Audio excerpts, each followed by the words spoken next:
Само во последниве 2 недели 80 лекари од Тетово и Тетовскиот регион си ги земале потврдите за да работат во странство. Екзодусот на лекари продолжува со засилено темпо. Земјава ја напуштаат не само млади, туку и доктори специјалисти, а има и такви со 20 годишно работно искуство кои одлучиле да го напуштат македонското здравство. Не можеме да кажеме дека само млади си заминуваат.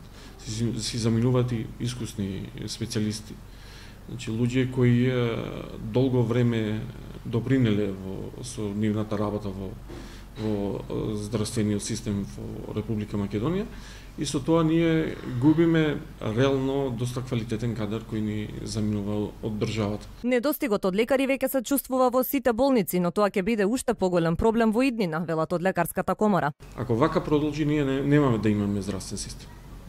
Значи реално со вакво темпо на празнење на здравствениот кадар од државата, сите она што ние го продуцираме нашите медицински факултети во државата, значи можат да ги надоместат загубите кои настануваат со заминување на целокупниот кадар. Како една од мерките со кои ќе се спречува одливот на кадар од Министерството за здравство велат дека ќе биде бесплатната специјализација што ќе ја добиваат најдобрите студенти по медицина во секоја генерација.